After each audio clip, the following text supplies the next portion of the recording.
Bây giờ mình sẽ tiếp tục đi vào con đường chùa nha các bạn. Chùa này là một trong những chùa đã được UNESCO công nhận là di sản văn hóa thế giới các bạn ạ. Các em bé cảm tưởng các em bé được bố mẹ dẫn đi ra đây rất là thích các bạn ạ.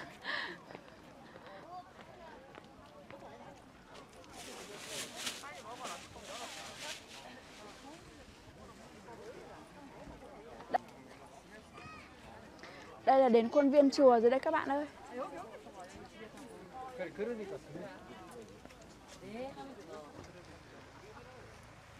Cuối tuần các gia đình cùng nhau cắm trại quanh khuôn viên chùa này rất là nhiều các bạn ạ. Hãy cùng mình vào chùa để xem trong chùa có gì nhá. Trước mặt mình là cổng chùa rồi đây mọi người ơi.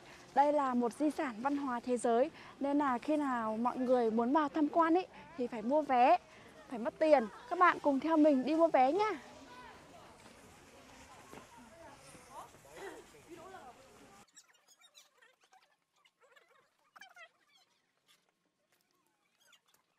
Mình mua được vé rồi này mọi người ơi. Vé một người là 6.000 won vào cổng chùa các bạn ạ. 6.000 won này tương đương với 120.000 ở Việt Nam.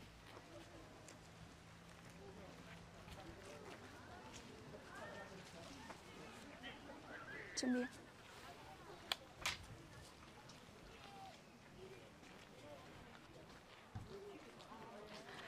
Sau khi vào cổng sẽ có người xuất vé và người ta sẽ cho mình lại một cái mảnh này nhé các bạn. Hai bên mình là hai dây đèn các bạn ạ. Đèn tối, những cái đèn này rất chi là đẹp luôn. Wow, hồ cá này các bạn ơi.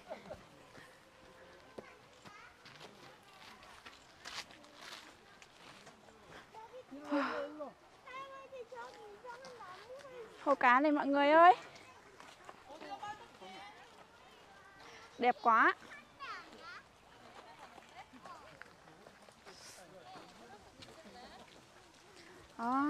Con cá kia to chưa? Cá to chưa mọi người ơi? Hình như nó đến đây để ăn đồ ăn này. Cùng đi tiếp với mình nào mọi người ơi.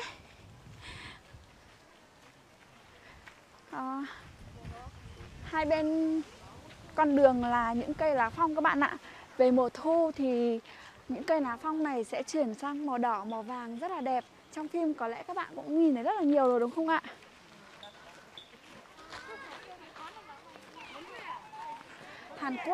Hàn Quốc có 3 mùa đẹp nhất, đó là mùa hoa anh đào, mùa lá phong và tuyết rơi các bạn ạ.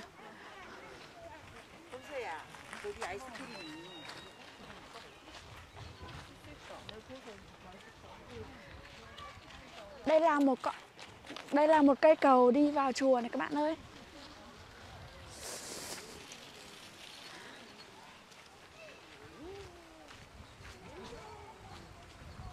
Nhìn cánh cổng vào này mình thấy nó có rất là nhiều điểm giống cái cổng vào của Quốc tử giám tại Việt Nam các bạn ạ.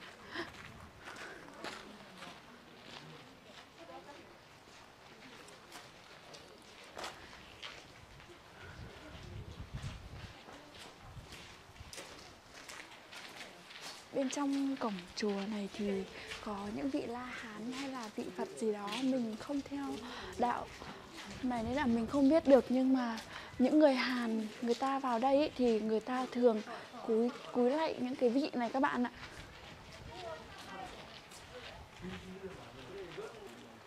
Con đường vào chùa dài quá mọi người ơi, nó như kiểu là muốn con người ta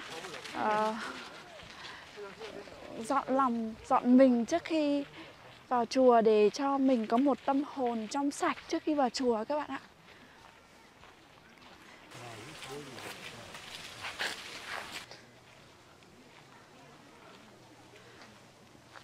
Đã đến chùa rồi đây mọi người ơi. Bên này là những cái tiệm quà lưu niệm các bạn ạ.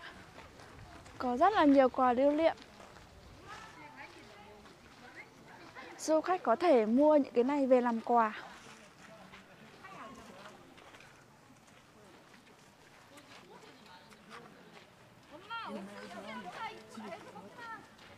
Chẳng hạt rồi móc khóa rất là nhiều luôn.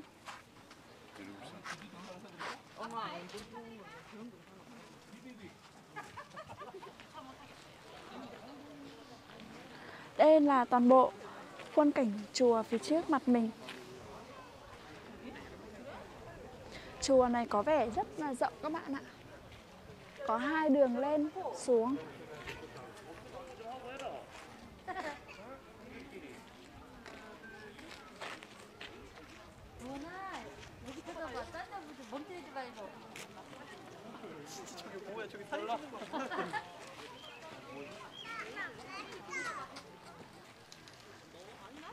Phía trên hình như đã bị chắn rồi các bạn ạ. Mình sẽ đi con đường này vào trong chùa nhá.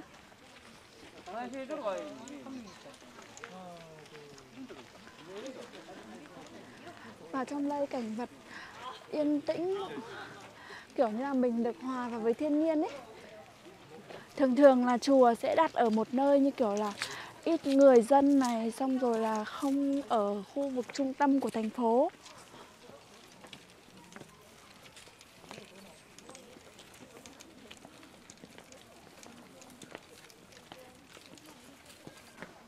Chùa có thiết kế kiểu rất là độc đáo các bạn ạ. Sẽ là một đường cong đi vào chùa chứ không phải là đi trực tiếp lên chùa.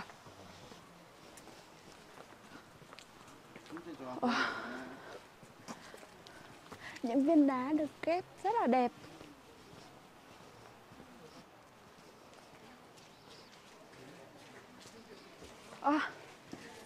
Trên đầu mình có những cái đèn lồng, viết những cái chữ gì các bạn ạ, như kiểu là lời ước nguyện của mọi người. Một dãy dài luôn. Như kiểu ai có ước nguyện gì thì sẽ viết vào đây, hay là cầu cho thân nhân gì đó. Rất là nhiều lồng đèn.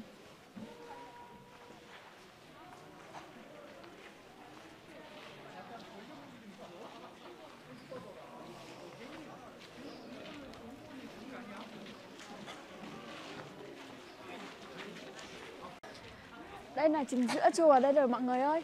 Vào trong chùa thì mình sẽ phải bỏ dép ra để vào nhé các bạn. Vì đây là nơi linh thiêng nên là mình không thể vào trong để quay được. Các bạn thông cảm cho mình nhé. Ở bên trong có rất là nhiều tượng Phật. Các vị La Hán ngồi ở bên trong. Mọi người cầu nguyện hay là gì đó thì có thể vào để xin khấn.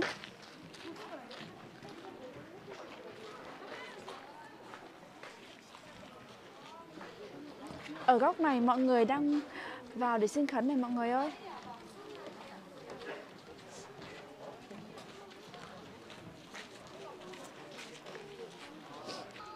Đây chính là cái chỗ mà lúc nãy mình qua cho các bạn đây. Cái chỗ này nhìn thẳng ra phía trước của chùa nhá.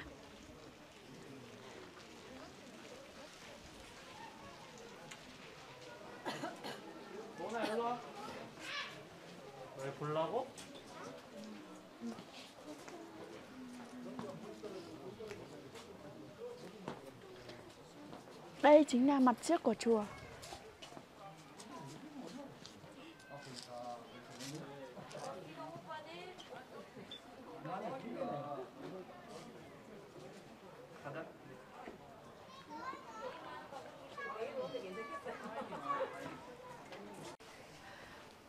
Đây là khuôn viên hai bên chùa các bạn ạ.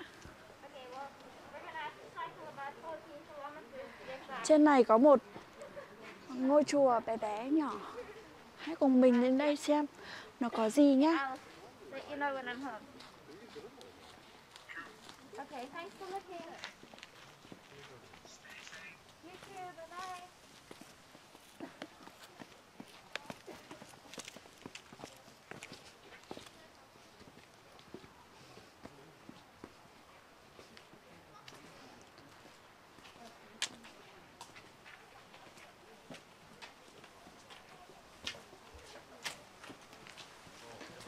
Đẹp quá mọi người ơi.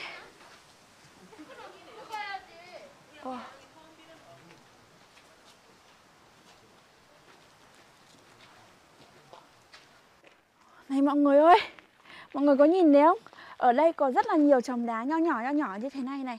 Thường thường là theo mình biết được là những gia đình đến đây tham quan thì có để lại một cái chòm đá như này, như kiểu là với mong muốn ước nguyện là cầu mong cho gia đình mình sẽ luôn được bằng an, là mọi người sẽ luôn khỏe mạnh. Đấy, bây giờ mình cũng sẽ lập một cái chòm đá như thế này nha các bạn. Mình sẽ kiếm chỗ nào ít đã, có những miếng đá to to mình sẽ trồng nha. Và bên cạnh mình đây là một cái con đường, không phải là một con đường, một cái bức tường này này. Cũng có rất là nhiều chòm đá này, các bạn có nhìn thấy không? Wow. Chứng tỏ là có rất là nhiều gia đình đã đến đây và cùng làm nên những cái chòm đá nho nhỏ như thế này này. Mỗi chòm đá có dao động từ 3 đến 10 viên các bạn ạ. Đấy, rất là nhiều luôn. Hình như là có những cái chòm đá đã được ghép lại từ lâu rồi nên là bị gió hay gì đó nó đánh đổ các bạn ạ. Bây giờ mình cũng sẽ xếp một chòm đá như vậy nha các bạn.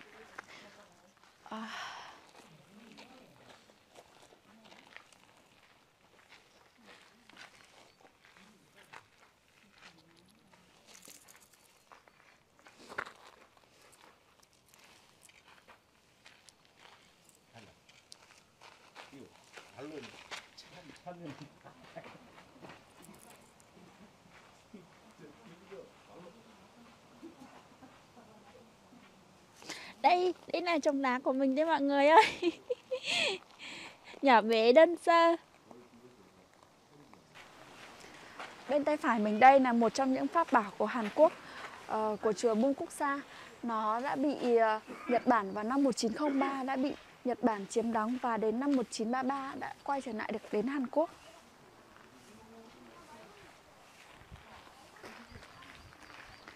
Nhìn nó như một cây đèn các bạn ạ. Cây đèn đá.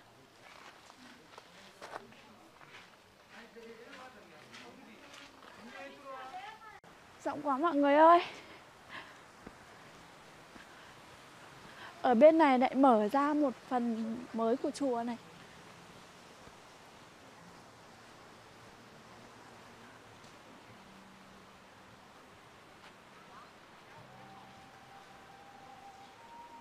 Wow, đây là một chiếc chuông khổng lồ luôn.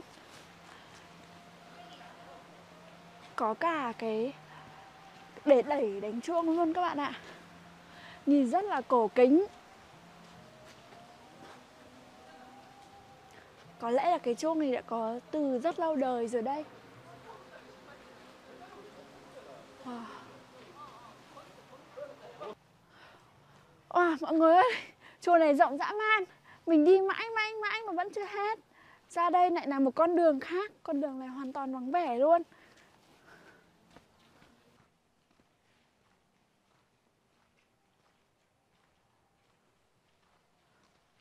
Thực sự phải nói là nó rất là rộng luôn.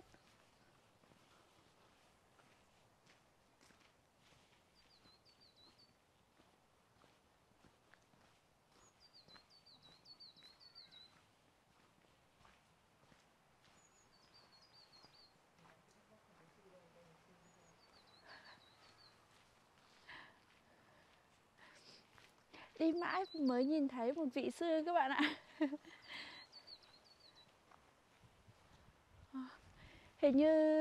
Hình như trong này là những ngôi nhà dành cho các vị sư các bạn ạ.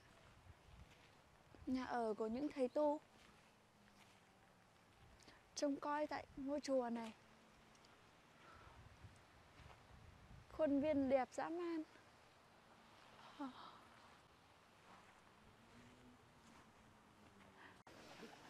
Hôm nay là một ngày tuyệt vời đối với mình các bạn ơi. Và đây thực sự là một lựa chọn sáng suốt của mình luôn. Mọi thứ cảnh vật nơi đây như kiểu là mình choáng ngợp luôn ý. Tất cả nó hòa quyện vào với nhau tạo thành một bức tranh vô cùng tuyệt đẹp về chùa Bungkuksa này ở Hàn Quốc. Wow. Tuyệt vời. Chùa Bungkuksa tọa lạc trên sườn núi Tohamsa, cách thành phố di sản Kim Chu 16 km về phía đông nam. Chùa này là một trong top 3 chùa nổi tiếng ở Hàn Quốc, được xây dựng bởi Hoàng hậu Buphung của Vương triều Silla vào năm 528. Chính vào cái thời kỳ này thì Phật giáo là quốc giáo và có ảnh hưởng to lớn đến đời sống văn hóa, chính trị và tâm linh của người Silla, khi mà tăng nữ được xếp vào bậc cao nhất của xã hội cùng vua và hoàng tộc. Năm 228, vua Pháp Hưng dựng lên một ngôi đền cầu nguyện nhỏ cho vợ ông vào thời điểm này, nhưng mà sau đó nó bị rơi vào quên lãng và bị hư hỏng. Đến năm 751, ngôi chùa được tể tướng Kim Tê Sơn xây dựng lại to đẹp hơn và hoàn thành vào năm 774 khi mà nhà Silla thống nhất bán đảo Triều Tiên. Các vị vua Silla bấy giờ đã vô cùng tự hào khi mà họ đã xây dựng được một thế giới Phật tại trần thế với nhiều dãy nhà ngang dọc và được trang hoàng như một cung điện. Chùa đã được cải tạo rất nhiều lần trong triều đại Cao Ly và đầu triều đại nhà Triều Tiên. Tuy nhiên thì trong chiến tranh Nhật Bản Triều Tiên, các tòa nhà bằng gỗ đã bị đốt cháy hoàn toàn, và đến năm 1604 đã bắt đầu xây dựng lại và mở rộng khu phức hợp đền thờ, và trong những năm sau đó đã được cải tạo hơn nữa, nhưng cũng bị tiêu hủy và cướp bóc nhiều lần. Sau một cuộc điều tra khảo cổ học toàn diện, chùa Bulguksa cuối cùng dưới quyền Tổng thống Park Chung-hee năm 1965 đến 1973 đã được tái lập và nhận được diện mạo hiện tại. Đến năm 1995, chùa Bulguksa đã được công nhận là di sản thế giới của UNESCO. Ngôi chùa xây dựng với kiến trúc hết sức là độc đáo. Toàn bộ nền móng được xếp bởi hàng triệu phiến đá to, nhỏ, đủ kích cỡ. Bên trên mái nhà là các dãy nhà bằng gỗ lộng lẫy, tô điểm bằng các họa tiết hoa sen, trời mây, chim thú với màu ngũ sắc đặc trưng cho những tầng lớp cao quý thời bấy giờ. Mặt trước chùa các bạn đang nhìn đây là hai bậc thang đá còn nguyên vẹn dẫn đến hai điện thờ chính là thờ Đức Thích Ca Mâu Ni và Đức A Di Đà. Theo quan niệm của người Silla, Đức Thích Ca Mâu Ni là vị Phật có công giác ngộ con người, đưa đến đường của Phật, còn Đức A Di Đà trông coi cõi cực lạc, và khi con người đã tu đắc đạo thì sẽ được về với cõi này. Chùa Bulguksa là nơi lưu giữ 7 bảo vật quốc gia của Hàn Quốc. Trước mặt các bạn đây là hình ảnh tháp Đa Bô Tát phía bên tay phải và tháp Sơ Cao Táp bên tay trái, được biết đến là biểu tượng của chùa Bulguksa. Hai tòa tháp này có vị trí tại sân trước gian thờ chính giữa Thích Ca Mâu Ni Phật trong chùa. Tháp Đa Bô Tát là biểu tượng của âm, tượng trưng cho nữ giới, bóng tối và khí lạnh. Cái tòa tháp Đa Bô Tát này có độ cao 10 mét. Ở phần dưới cùng của tòa tháp thì có 4 chiếc cầu thang, và phía trên đó có 4 tượng sư tử. Tháp Sơ Cu Táp ngược lại với tháp Đa Bô Tát. Nó là biểu tượng của tính dương thể, thể hiện cho nam giới, ánh sáng và khí nóng.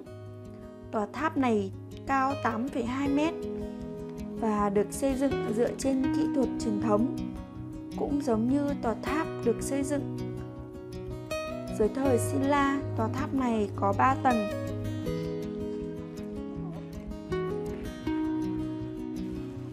Theo sử sách ghi lại thì vua Silla tin rằng vương quốc của ông là một thiên đường Phật giáo dưới trần gian. Quả thật, quần thể di tích này mang đến cho du khách một cảm nhận rất là riêng biệt. Nó vẫn giữ được vẻ linh thiêng của một chốn thờ tự, nhưng lại mang đến một sự giải thoát tinh thần đến bất ngờ. Điều này có lẽ là do vị trí của chùa Bulguksa quá đắc địa, và nó được bao bọc bởi một thảm thực vật phong phú. Trong đó nổi bật là những cây phong lá nhỏ, luôn thay đổi màu sắc theo mùa.